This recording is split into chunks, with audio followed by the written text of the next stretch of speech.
What inspires change? What motivates us? It's what's inside that moves us. What moves you?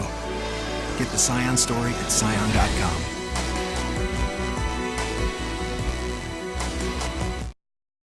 The Sea Level Rise and Coastal Flooding Impacts Viewer is the latest resource created by the National Oceanic and Atmospheric Administration Coastal Services Center to show how different sea levels can impact coastal areas. The viewer displays potential future sea levels and simulations of various levels at local landmarks. In fact, the University of Hawaii School of Ocean and Earth Science and Technology partnered with NOAA to perform the mapping for Guam, the Sinai, and Hawaii. Geospatial analyst Ben Rader tells PNC by phone that it is mainly a tool to help visualize potential scenarios that involve between 1 and 6 feet of water. The viewer can also help decision makers prioritize potential high-risk areas and examine how tidal flooding can be more frequent with sea level changes. Yeah, it made sense to give users a planning tool that they could model different scenarios with, whatever matches their planning circle is thinking about, or number of scenarios that people are thinking about. Rader and a team of NOAA officials did a lot of the actual mapping for the tool, which uses high-quality elevation data and ocean surface data with high tide averages. The resource is the first of its kind and available on a nationwide level. It's really out there to give people that preliminary look at sea level rise, knowing that this is just a high-level screening tool.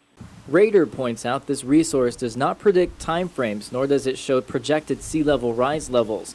It also does not take into account landscape changes such as erosion or future construction. It is a snapshot in time. So if you had development occurring yesterday, things are getting skewed on a daily basis. The terrain, the landscape, it's changing. So it doesn't take into consideration those sorts of timescale changes either. Rader mentions the tool fulfills a need in the coastal management community to plan adaptive actions on a policy level. For example, he notes data for the southern region of Guam is potentially impacted by sea level rise scenarios up to 6 feet. The viewer shows a good portion of the southern village of Maritzo overtaken by water. Parts of Inarajan are also shown to be partially submerged. In addition, the portion of Pidi between Big Navy and Cabras Power Plant, where flooding is currently a problem, displays a deeper issue for traveling motorists. Even the capital city of Hagåtña on the scenario-based tool is affected by an expanding Hagåtña River. It's a way to kickstart these sorts of conversations, especially when people don't have, mapping technology on the computer, or at least the policy and decision makers usually don't. The viewer also has a marsh tab that models habitat migration, something Rader says is valued by restoration or conservation-minded people.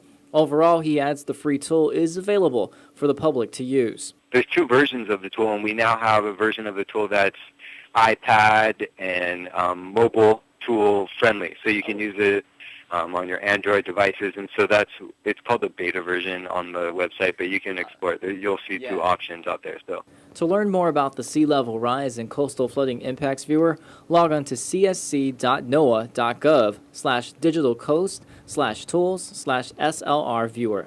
Josh Tikenko, PNC News.